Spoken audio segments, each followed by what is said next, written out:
Assalamu alaikum and welcome to the class of Hamza Lakhani. Guys, today our task is that we'll start off with early ministries. And early ministries basically start off when we talk about Liaquat Ali Khan. After the death of Qaid Azam, Muhammad Ali Jinnah. So after the death of Qaid, and it was a very early death, right? We got freedom in 1947 and in 1948 there is no Qaid Azam. So as soon as Qaid Azam Muhammad Ali Jinnah left this world, Liaquat Ali Khan made in three important decisions. Quaid-e-Azam's post was empty. Many people recommended him to become the Governor General of Pakistan. लेकिन लियाकत ने यहाँ पर किसी भी बात से agree नहीं किया. उन्होंने ख्वाजा नाजिमुद्दीन को अपॉइंट किया as his next governor general. He also appointed Chaudhry Muhammad Ali as the highest ranking civil service officer, and he made Malik Ghulam Muhammad as the finance minister of Pakistan. अब कायद के बाद ये तीन main changes करते हैं कौन बेटा? लियाकत अली खान. और इधर से शुरुआत होती है हमारे अर्ली मिनिस्ट्रीज की. अर्ली मिनिस्ट्रीज को पढ़ने से पहले आप समझ लीजिएगा कि इस टाइम पर दो इंपॉर्टेंट पोजीशंस हैं. There are two important positions and these two important position is one of the Governor General of Pakistan, and the other important position is of Prime Minister. हमारी अगली इंपॉर्टेंट पोजीशन थी prime minister की. अच्छा, इस वक्त इस दौर के अंदर governor general had superior powers than prime minister. Sir, governor general क्यों, प्रेसिडेंट क्यों नहीं? क्योंकि बेटा 1947 के बाद अभी तक हम लोग कौन सी कॉन्स्टिट्यूशन फॉलो कर रहे हैं बेटा? अभी तक हम इंडिपेंडेंस एक्ट फॉलो कर रहे हैं जो 1935 की अडेप्टेशन थी. अब आपने 1935 की कॉन्स्टिट्यूशन को अडॉप्ट किया है तो उसमें दो मेजर पोजीशंस थी, और वही दो मेजर पोजीशंस इधर इम्प्लाई होती हैं जो कि थी गवर्नर जनरल की और प्राइम मिनिस्टर की. So first Governor General of Pakistan became whom? Became Qaid Azam Muhammad Ali Jinnah. और पहले प्राइम मिनिस्टर कौन बने बेटा? लियाकत अली खान. और बिल्कुल लियाकत अली खान, कायद आजम मोहम्मद अली जिन्ना की डेथ के बाद Khwaja Nazimuddin was appointed as what? As the second GG of, with GG I mean governor general. Second GG of Pakistan कौन बना बेटा? ख्वाजा नाजिमुद्दीन. अच्छा, अर्ली मिनिस्ट्रीज को पढ़ाने से पहले मैं आपको ये बता दूं कि ऑफ कोर्स विद टाइम जब मैं आपको अर्ली मिनिस्ट्रीज पढ़ाऊंगा उसमें मल्टीपल प्राइम मिनिस्टर्स टेस्ट होंगे. आपको मल्टीपल प्राइम मिनिस्टर्स के बारे में चीजें पूछी जाएंगी. लेकिन याद रखिएगा, एक 14 मार्कर का क्वेश्चन हमेशा किस पर आएगा बेटा? इन चार लोगों पर. यानी एग्जामिनर तुमसे प्राइम मिनिस्टर्स के बारे में ज्यादा गेम नहीं पूछेगा. हाँ, 4 मार्कर में पूछ लिया किसी प्राइम मिनिस्टर के बारे में, 4 मार्कर में पूछ लिया किसी प्राइम मिनिस्टर के अथॉरिटी के अंदर काम हुआ हो. लेकिन याद रखिएगा, एक टेन्योर के अंदर एक गवर्नर जनरल जब काम करता है तो वो प्राइम मिनिस्टर जो उसके टेन्योर में है उसके भी खाते में लिखा जाएगा, और जब प्राइम मिनिस्टर कोई काम करता है तो गवर्नर जनरल के अंदर भी आएगा.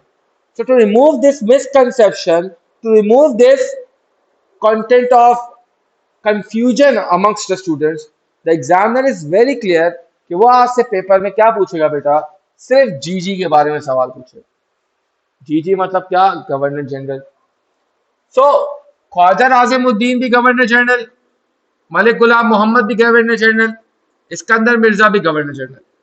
लियाकत अली खान भी कभी कभार एग्जामिनर पेपर में पूछ लेता है. सर, लियाकत अली खान तो प्राइम मिनिस्टर थे, फिर एग्जामिनर क्यों पूछ रहा है? Because he is certainly one of the most important prime ministers in the history of Pakistan, and because he worked more than the governor general, that's why the examiner usually asks about him. So the tenure of Khwaja Nazimuddin and Liaquat Ali Khan is same tenure. Why? Because when Liaquat Ali Khan was PM, at this time, who played the role of GG beta? Khwaja Nazimuddin played the role of GG. तो जो काम prime minister करेगा वो जीजी के खाते में लिखा जाएगा, जो काम जीजी करेगा वो प्राइम मिनिस्टर के खाते में लिखा जाएगा. So both of them are sharing the same years, the same tenure. That's why the examiner can either ask about Khwaja Nazimuddin in the 14 marker, or he can ask about whom beta, or he can ask about Liaquat Ali Khan. वो दोनों एक साथ नहीं पूछेगा आपसे. तो ये एक बहुत बड़ी confusion थी amongst the students, and I hope I've made myself very clear up till here, and you've got my point as well. So यहां तक बात क्लियर होती है. अब मैं आपको एक क्वेश्चन दिखाता हूं कि एग्जामिनर किस तरीके से एक 14 मार्कर पूछता है एग्जाम के अंदर. तो अगर आप गौर से देखें तो बेटा ये आपकी स्क्रीन पर सवाल आ चुका है, एंड ये सवाल एग्जामिनर अक्सर आपसे पूछता है. So what is the question?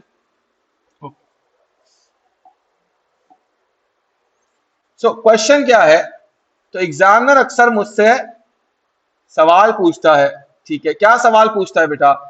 Who of the following contributed most to Pakistan's domestic policies between 1948 and 1958? So he can either ask about Liaquat Ali Khan और KND, यानी के दोनों का टेन्योर क्या है बेटा?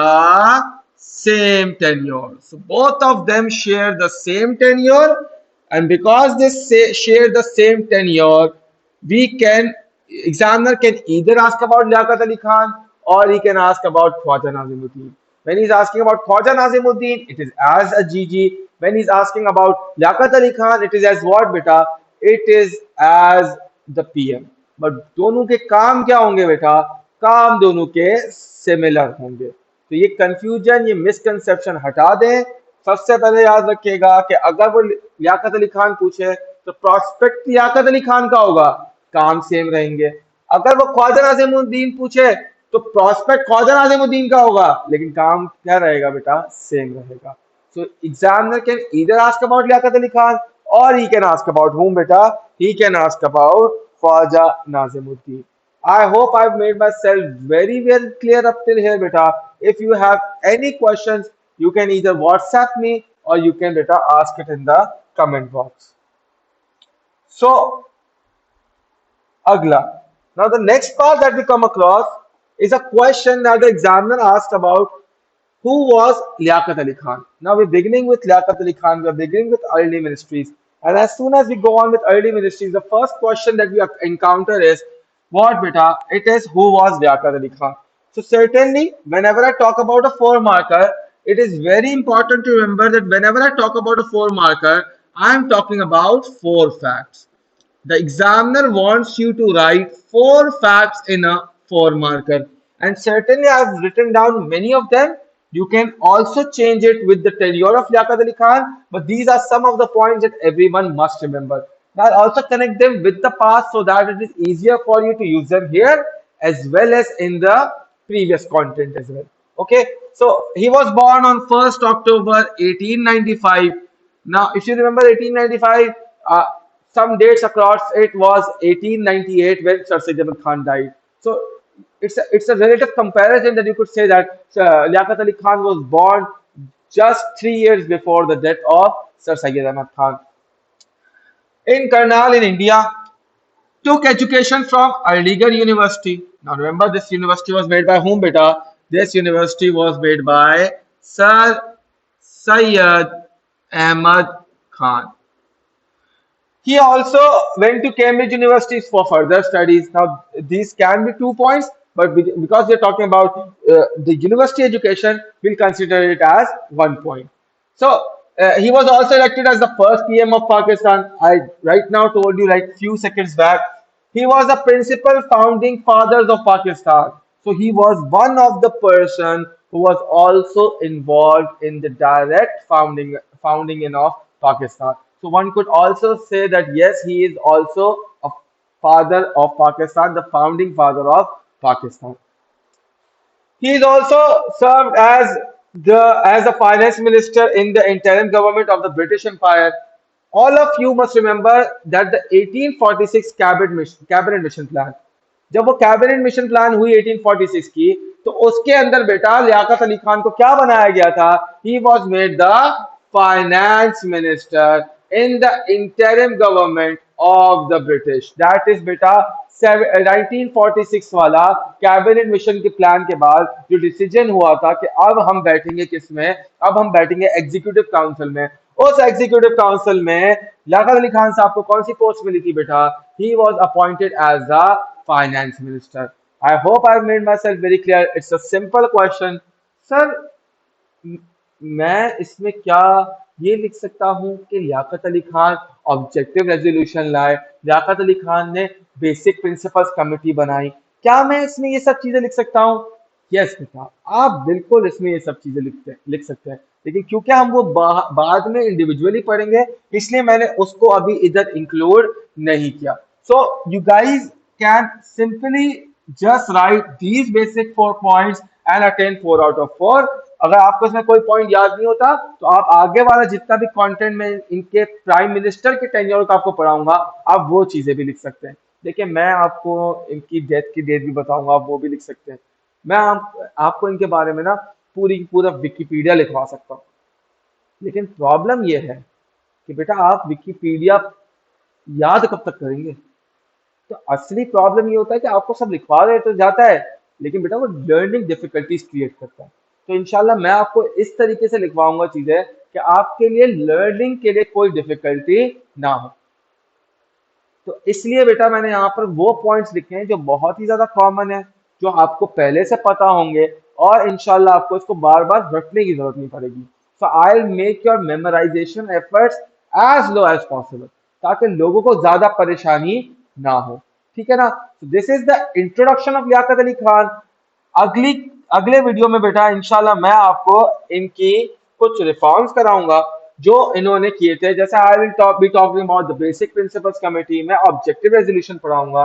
अच्छा याद रखिएगा, ये सब ऑफ कोर्स आप लियाकत अली खान के 4 मार्कर में लिख सकते हैं, लेकिन अभी के लिए आप वही पॉइंट याद रखिएगा, फिर आगे जाकर मैं जैसे चीजें पढ़ाऊंगा तो आप और चीजें क्या कर सकते हैं, ऐड ऑन कर सकते हैं। Please do not burdenize yourself, work smarter and harder at the same time.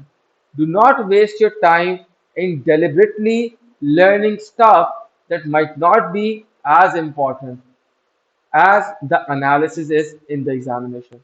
तो फोकस अपना एनालिसिस पे रखें, और ये जितनी मेमोराइजेशन वाली बातें हैं इसमें इजीनेस आपके लिए मैं क्रिएट करूंगा। तो आपने फिक्र करने की बात नहीं बेटा, घबराना नहीं है, आपने टेंशन फ्री होकर बैठना है। इंशाल्लाह आपको आगे की वीडियोस में मैं और ज्यादा बेसिक चीजें बताता रहूंगा, जिससे आपका पेपर बेहतरीन हो जाएगा। देखिए एग्जामिनर की रिक्वायरमेंट 4 फैक्ट्स की है। अब 4 फैक्ट्स लिखने के लिए आप 4 सिंपल फैक्ट्स याद रखें या पूरा विकिपीडिया याद कर लें, ये आप पर है। विकिपीडिया याद करोगे तो बेटा 450 विकिपीडिया याद करने पड़ेंगे, क्योंकि कमोबेश आपके एग्जाम में, आपके सिलेबस में मोर देन 454 मार्कर है। तो आप कैसे याद करोगे सब? तो उसके लिए इजीनेस बेटा मैं क्रिएट करूंगा। मिलते हैं आपसे बेटा अगली वीडियो के अंदर।